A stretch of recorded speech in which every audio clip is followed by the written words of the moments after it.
Bueno, efectivamente, ante todo, muchas gracias al Instituto Colombo Panameño por habernos invitado, igual que a quienes han organizado esta 20ª edición de este congreso, que les cuento rapidito una anécdota, los primeros segundos. La primera vez que yo expuse aquí era director de registro público y en aquel momento cuando el doctor magistrado Abel Zamorano nos invita, estamos hablando del año 2010, yo le decía, pero doctor, yo manejo el tema de registro público, pero aunque es un congreso de derecho procesal, el derecho ambiental hay que insertarlo. Y me decía el doctor Zamorano en aquel momento que el tema ambiental no era parte del derecho procesal, y yo le dije, bueno, no sé si lo es hoy en día, usted es el maestro, pero lo va a hacer.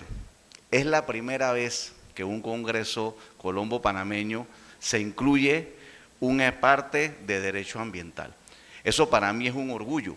Y es un orgullo porque el año pasado que expuse estábamos dentro del tema de derechos humanos. Pero como verán en mi presentación, en este tema que me han planteado, como ha indicado la moderadora, referente al enfoque en la explotación minera, el control de la convencionalidad y las obligaciones del Estado panameño, lo primero que tengo que mostrarles es el producto de mi investigación científica, que ya se publicó, ahora les voy a decir dónde, pero que nos hace un llamado de atención a toda la academia panameña, a todas las universidades y al país entero. Eso que ustedes están viendo ahí es lo que en las universidades que enseñan derecho, se enseña de derecho de minas. Quien viene a exponer después de mí es experta en derecho de minas. 0 universidades dan la cátedra de derecho de minas. Eso es parte del problema que nos llevó al desastre del 2023. Del 100%, solo el 18.75% en ambos casos dan minas junto con agrario y minas junto con industrial, lo cual es una aberración. Y el 62.50% de las universidades no dan ningún tema de derecho de minas. Eso quiere decir que estamos formando abogados que luego son profesionales que no saben nada de derecho de minas. Pero cuando vamos, se los voy a agrandar al tema del derecho ambiental, ven la cantidad de rojos. El derecho ambiental tampoco se está enseñando como se debe en las universidades. Universidades que yo quiero mucho, como la UJMA, ni siquiera da derecho ambiental. Y el resto muy poco. Yo soy el único catedrático en derecho ambiental en el país. Algunos me dicen, Barría, por eso para ti va a ser un orgullo. No, no es ningún orgullo. Deberíamos ser muchos, por lo que ustedes van a ver ahora. Entonces, cuando tenemos un problema en un gremio como los abogados, que no tiene formación y profesionales ni en ambiental ni en minas y casi ninguno en agrario, es el equivalente en el gremio de los médicos que no tuviéramos profesionales en oncología o en pediatría. Eso hay que corregirlo desde la academia y comienzo por ahí. Cuando entonces, y aquí les dejo rapidito parte de mi investigación que publicaré completa ahora en el segundo semestre, pero la pueden buscar allí, me la publicó la revista Cátedra de la UMESIT. En ese sentido, ahí yo planteo estos temas de la investigación de qué es lo que nos llevó. Ahí cuando quieran pueden escanear el código de barras, se los voy a dejar en la presentación pública, y ahí se pueden ir al final donde verán investigación científica y resultados preliminares. En ese aspecto lo que ocurre es que las obligaciones convencionales de Panamá en materia ambiental obviamente nos van llevando al tema de la responsabilidad de lo que el Estado debe entender, sobre todo porque ahora que se aplica y que entra en vigencia y en aplicación el Código Procesal Civil, efectivamente está basado en la convencionalidad. Entonces, es un tema vinculante y obligatorio. Y en ese aspecto, dentro de la vinculación y lo obligatorio, ya se ha mencionado, pero no puedo dejarlo por fuera, los conceptos de control de la convencionalidad deben estar muy claros. La integración de las normas internacionales en el control de la convencionalidad es un principio fundamental que asegura que la Constitución se integra a normas internacionales. Hay 4 teorías en cuanto a la convencionalidad que aplican los países a nivel mundial. Para algunos países, las convenciones que son ratificadas tienen el mismo rango que una ley. Para otros países, las convenciones son una ley, pero tienen un valor jerárquico mayor que la ley y menor que la Constitución. Para otros países, en donde está Panamá, las convenciones ratificadas y que son parte del bloque de la constitucionalidad, como las convenciones ambientales, tienen rango constitucional. Es decir, son constitución. Ya la Constitución panameña no tiene 300 y tantos artículos. El que tiene que entender la convencionalidad, y ahora lo verán, la Constitución panameña tiene más de 10.000 artículos. Porque todos los artículos de las convenciones que son parte del bloque, cuando usted hace control de la convencionalidad, son constitución. El cuarto elemento es algunos países que plantean que las convenciones están por encima de la constitución. Ese no es el caso de Panamá. Entonces, en este aspecto, la doctrina de la Corte Interamericana nos plantea obviamente que, y lo ha dicho ya, en uno de los cuadernillos que yo los invito a leerlo, que es el cuadernillo 2014, el número 7, donde, búsquenlo, está en internet, donde la Corte Interamericana plantea el control de la convencionalidad, y que mencionaba el colega que me acaba de anteceder, está un poquito voluminoso, es la famosa resolución OC-32 del año 2025, tiene 2 meses, fue publicada el 29 de mayo de este año. Y aquí, donde la Corte, en opinión consultiva, habla sobre la emergencia climática y los derechos humanos, se va a consagrar gran parte de esta presentación y del futuro de la litigación en todas las esferas judiciales de Panamá. ¿Por qué menciono esto? Porque efectivamente los temas que están aquí abordados, el artículo 3 y el 4, y ya entenderán por qué los pongo inversos. En el artículo 4, que es Panamá reconoce las normas de la Constitución de Derecho Internacional, tiene que ser interpretado en el sentido de que las normas internacionales de protección de los derechos humanos, y en este caso del tema ambiental, son de obligatorio cumplimiento. Y ojo con esto, cuando hablamos de convenciones, verán ahora algunas cuestiones interesantes, no es solo la convención per se, porque el derecho ambiental es dinámico. Ahora voy a hablar qué son las conferencias de las partes. Pero eso se aplica ¿dónde? En el territorio de la República de Panamá. Y ahí tenemos otro problema en la educación panameña. Ya no en la universidad. A todos aquí nos han dicho que el territorio de la República de Panamá tiene más o menos 75.000 kilómetros cuadrados, ¿verdad? Eso es falso. Porque cuando usted lee el artículo 3, y cito, de la Constitución, dice: el territorio de la República de Panamá comprende la superficie terrestre. Esos son los 75.000 kilómetros cuadrados. Pero sigue, hay una falla ahí en la presentación, lo leo de memoria. Pero además incluye, ¿qué cosa? El mar territorial, la plataforma continental submarina, el subsuelo y el espacio aéreo. Entonces el territorio panameño no es cuadrado, señores, es cúbico. Eso lo dice la Constitución.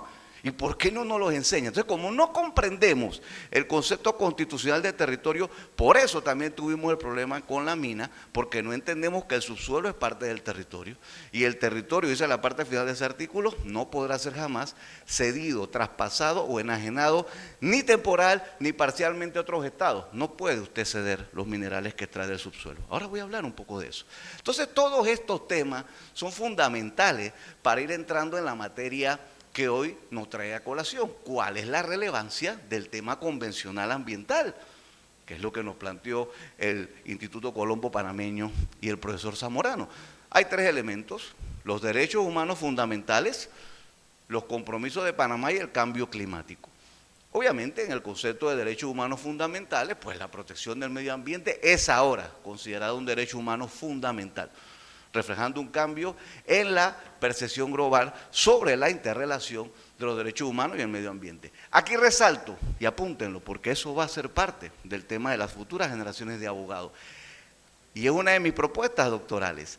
Hay que pasar a nivel de la tutela legal y de la tutela judicial de los conceptos desfasados antropocéntricos. El ser humano está en el medio de todo, toda la legislación se hace en base a los seres humanos. Eso está desfasado. Son conceptos arcaicos, a los conceptos ecocéntricos. Claro que el ser humano es parte del tema ecológico y del tema ambiental, pero la legislación, el desarrollo jurídico va más allá de los temas solo y netamente del ser humano. Si aquí antes, en los años 90, le preguntaban a cualquier panameño si los animales tenían derecho, los profesores decían: el derecho es solamente para seres humanos. Pero usted le pregunta ahora a cualquier profesional del derecho y panameño si los animales tienen derechos o no, ¿qué dicen ustedes? Pues que sí. Eso no se entendía en los años 90, como no se estaba entendiendo el tema de la naturaleza como sujeto o como persona jurídica. Vamos a hablar de eso ahora. Entonces, este tema de los compromisos de Panamá, nosotros tenemos que ahondarlo en lo siguiente. Cuando yo fui presidente de la Comisión Codificadora del Código de Ambiente, que no ha sido aprobado como ley, pero está redactado, en el año 2016, nuestro estudio nos llevó a que Panamá había ratificado aproximadamente 75 instrumentos internacionales. Óigase que hablo del término instrumentos internacionales y no solo convenios. Ahora voy a explicar cuál es la diferencia. 75 en el año 2016. Cuando dirijo la tesis de mi exalumno, que ahí se la pongo, genial, Elvis Salazar, tesis de licenciatura de AAA, análisis de la normativa jurídica ambiental internacional, que fue en el 19, ya estábamos rondando los casi 100 instrumentos internacionales ambientales. Y el año pasado que dirijo la tesis de maestría de la OIA, Magíster en Derecho Ambiental, María Alberola, el arbitraje en el derecho ambiental internacional, ya superábamos más de 100 instrumentos internacionales ambientales. ¿Qué les estoy queriendo decir? Que son más de 100 convenios, acuerdos y decisiones, que es obligatorio hacer control de la convencionalidad, porque todos los instrumentos ambientales son parte de todo este abanico. Entonces, quienes son jueces civiles, o jueces comerciales, o jueces penales, están obligados a hacer control de la convencionalidad y conocer todos estos más de 100 instrumentos internacionales que van más allá de los convenios. El tema del cambio climático, que es lo que acaba de fallar la Corte Interamericana, contempla todos estos aspectos. Hay que leérsela, ¿sí? Porque son más de 500 párrafos y es lo que les estoy poniendo allí en el tema de la emergencia climática. La Corte Interamericana entra a plantear todo lo referente a qué, a la naturaleza como sujeto de derecho, pero miren ustedes, voy a pasar esta rapidito a ver si se lee desde allá, si no se la leo yo, el planteamiento de que estos temas son jus cogens, está por encima de cualquier decisión posterior y de las decisiones por encima de los estados. No voy a ahondar en eso, pero si quieren podemos conversar un poquitito. Y lo cierto es que cuando la Corte falla en torno, bueno, no es un fallo, cuando la Corte emite su opinión consultiva, pone como ejemplo, adivinen a quién, lo ven ahí en la última paginita, a Panamá. Panamá es uno de los países a través de la ley 287 en los que la Corte ha fundamentado esta decisión de este año 2025, porque la ley 287, muchos no la conocen, búsquenla, es la ley que en Panamá le da los derechos a la naturaleza, pero en el fondo lo que reconoce es a la naturaleza como sujeto de derecho y da la legitimación activa para actuar a nivel administrativo y judicial en nombre de la naturaleza. Y esto es un rompimiento de paradigmas tremendo, porque Panamá es uno de los países pioneros en este tema y eso hace que todo nuestro abanico en este sentido relacionado con los temas legales tenga que evolucionar en el entendimiento de esto que se nos viene dando, que no es nada más por un tema ambiental, eso es lo que hay que entender. El control convencional no es solo ni siquiera en el Poder Judicial, de eso van a hablar algunos otros colegas hoy, mañana y pasado. También el Poder Ejecutivo está obligado a hacer control de la convencionalidad y también el Poder Legislativo está obligado a hacer control de la convencionalidad. Estas fueron las decisiones que hace la Corte, el reconocimiento y 6 de la naturaleza y sus componentes como sujeto de derecho. La Corte en el año 2025, hace 2 meses, ya reconoce lo que Panamá en el 2022 con la ley 287 había planteado en su normativa, en esa tutela legal. Pero además ahí está, norma de jus cogens, ¿sí? Determina la Corte en una decisión dividida 4-3, que lo hace más interesante todavía. Pueden leer lo que plantearon los otros magistrados. Entonces, este tema de la relevancia ambiental nos va llevando a varios hitos, 2019, 2021, 2022, se los amplío. En el 2019, búsquenlo así en internet, busquen el caso Urgenda versus los Países Bajos. Y aquí voy a explicar lo que les decía, que instrumento jurídico y control de la convencionalidad en el caso de derecho ambiental no es solamente los convenios per se. Lo que ocurre es que en la segunda década de los 2000, los representantes de los Países Bajos en la COP, que se desarrolla en Japón, ¿qué es la COP? La conferencia de las partes. Lo que pasa es que las convenciones ambientales, a diferencia de muchas otras convenciones, todas cada 2 años van teniendo reuniones de las partes. Esas reuniones de las partes toman decisiones en base a las convenciones que a su vez entran a ser parte de ¿qué cosa? De la misma convención. Entonces ya no es nada más aprenderse lo que dice textualmente la convención, ya no podemos ser abogados matemáticos, acostumbrados a que el código nos dice 2 más 2 son 4, no. Lo que dice la convención del 92, sí es cierto, ha sido modificado, ampliado, mejorado por 20 COPs y en esas 20 COPs las decisiones que se adoptan son también parte del control de la convencionalidad. ¿Qué ocurrió aquí? Que los representantes de los Países Bajos fueron a Japón y dijeron, Holanda se compromete a disminuir en 25% la emisión de gases de efecto invernadero. Ok, cuando eso va a Holanda, entonces el gobierno de los Países Bajos dice, no, la verdad es que nosotros no vamos a disminuir en 25% porque no podemos. Eso fue demandado por Urgenda, ¿sí? Desde el 2013. Y en el 19, la Corte Suprema de La Haya, no la Corte Internacional de La Haya, sino la Corte Suprema como la nuestra de los Países Bajos, determina y dice precisamente que Holanda no puede violentar una decisión tomada por el país en base a la convencionalidad. Y este se transforma en el primer fallo que teme o tiene el tema de los derechos humanos, incluye el problema climático y es el primer fallo favorable. Eso fue un precedente en Europa, cuando en Europa todavía no se conocía y se aceptaba que el derecho ambiental era parte de los derechos humanos, ya habían fallos en este sentido. Acá en América, obviamente, se da posteriormente, se trabó ahí el sistema, se da posteriormente el tema de, no pasa,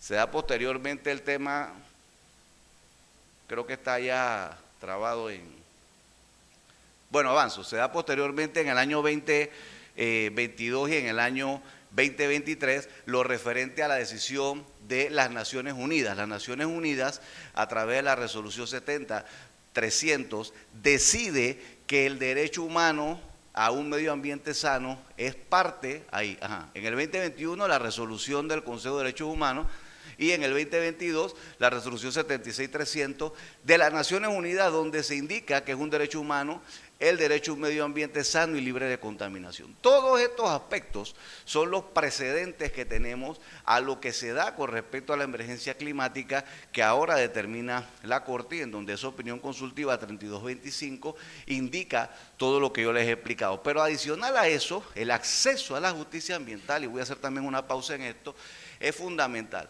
Ante la pregunta, y eso lo ha venido determinando la Corte, ¿qué prevalece? La tutela judicial, la tutela legal, el debido proceso, el acceso a la justicia. Yo estoy en un congreso de derecho procesal y yo no quiero que mis amigos procesalistas me digan que soy sacrílego, porque se dice que cualquier derecho sin derecho procesal es nulo. No, aquí ya no aplica eso.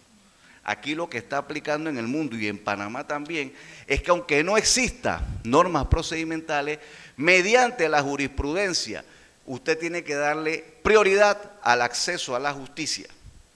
Luego, usted tendrá que ver cómo va desarrollando la normativa, pero usted no puede negarle el acceso a la justicia porque no existe un código de procedimiento ambiental, por ejemplo. Eso es lo que se está planteando en todos los países que siguen el tema.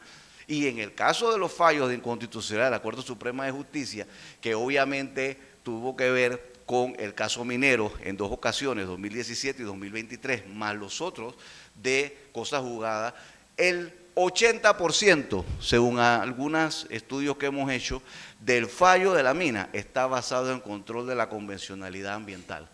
Un colega me dijo otro día, profesor, usted está equivocado, hicimos un análisis y el 75% está basado. Bueno, si están contentos con el 75% yo no me molesto.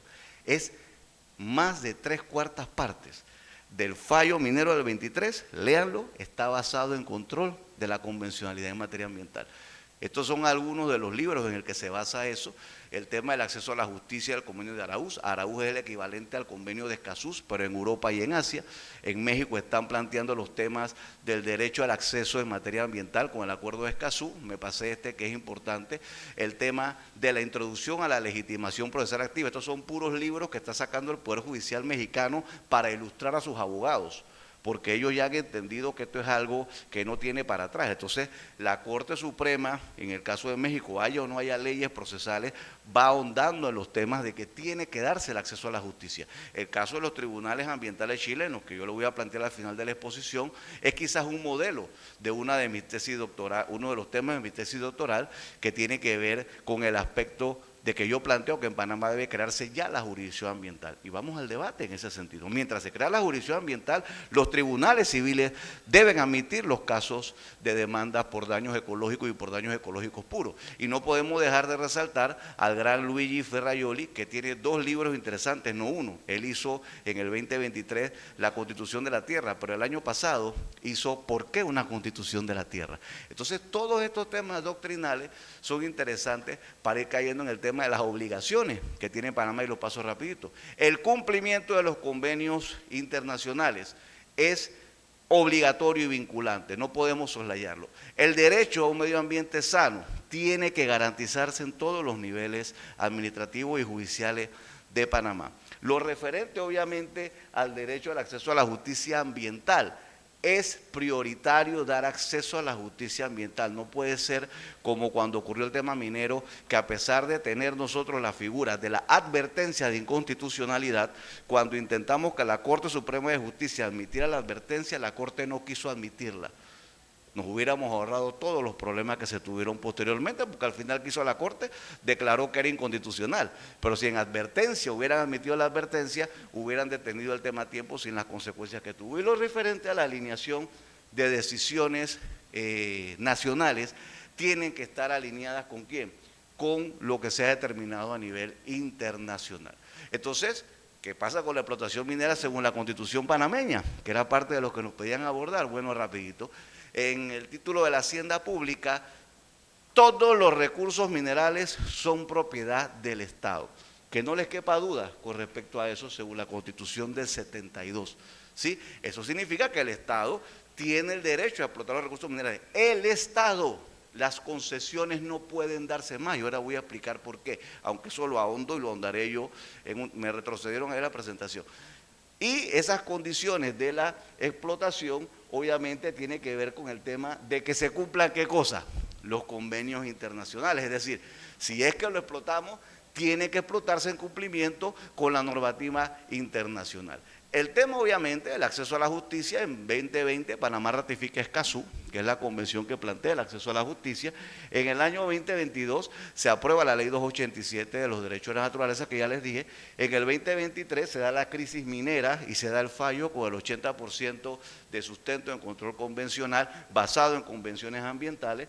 Se da la ley 407 que mantiene el tema de la moratoria minera en Panamá en el 2024, y en el 2025 y 2026 se da lo que les estoy mencionando referente a la opinión consultiva de la Corte Interamericana, pero adicionalmente los temas referentes a la entrada en vigencia del nuevo Código de Procedimiento Civil se basa en que todos los jueces y los abogados deben entender que pueden argumentar cualquiera de los artículos planteados en estas convenciones para resolver litigios o controversias en cualquiera de las jurisdicciones que tengamos, penal, agraria, civil, administrativa, porque esto es transversal.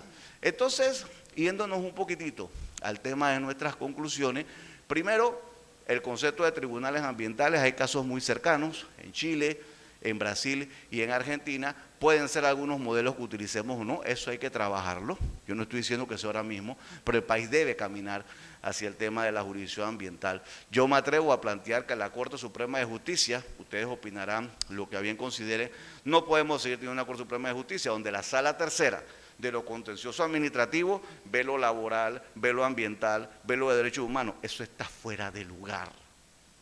Hay que superar el problema político de que un presidente trató de meter una sala quinta constitucional por tema político. Hay que abordar el tema.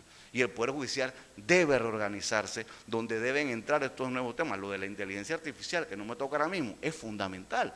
Entonces, ¿qué es lo que ocurre? Que el Código de Recursos Minerales actual, que es un decreto de ley del 63, está derogado. ¿Por qué está derogado? Porque se hizo en el 63. ¿Qué constitución regía en el 63? La del 46. Por eso es que ustedes ven que el Código de Recursos Minerales permite el usufructo minero. Ese usufructo se permitía porque el artículo 208 del 46 metió esa capacidad de usufructo en la Constitución, es decir, constitucionalizó una cosa totalmente aberrante, porque un usufructo usted sabe que al culminarlo, usted nunca da la propiedad, usted da el uso y disfrute de un bien, debe devolverlo o debe pagar lo que vale o dar uno igual. Si usted usufructa el oro y el cobre y lo vende, cuando acabe su contrato de usufructo, ¿qué es lo que usted le va a devolver al país? Nada. Eso es lo que nos ha tenido. Me permite un minuto más por los problemitas que hubo técnicos. Nada más un minuto más. Me quedan 30 segundos y un minutito más. Entonces, fue derogado, ¿sí? Y en ese sentido, pues los fallos de inconstitucionalidad plantearon que no se pueden dar más concesiones como se daban. No plantean que está derogado el código, porque la investigación yo no la había culminado. Ahora que yo culmine mi investigación, obviamente ya está planteado. Son algunos de los convenios que allí se tienen que cumplir, pero son más de 100 en control de la convencionalidad. Y en las conclusiones, pues, preguntas que me hago, los 30 segundos que les pedí adicionales, ¿está vigente el Código de Minas? No. ¿Puede haber usufructo minero? No puede haber usufructo minero. ¿Debe entonces adaptarse un nuevo Código de Minas? Sí, no modificar, está derogado. Lo derogó tácitamente la Constitución del 72 en su artículo 326. Pero además de eso, debe aprobarse el Código de Ambiente. ¿Llegó la hora de la creación de la jurisdicción ambiental? En mi opinión, sí. Vamos al debate. ¿Puede seguir la Corte Suprema con 3 salas? No. En el concepto de si se toman o no como ejemplo los tribunales chilenos y otros países, bueno, eso es probable, pero lo que sí es importante decirle es que el tema de la convencionalidad llegó para quedarse y el derecho ambiental, que es transversal, por eso ha sido incluido en este Congreso, es importantísimo para todas las ramas del derecho que ahora se viene profundizando en materia de convencionalidad. Muchas gracias y bendiciones.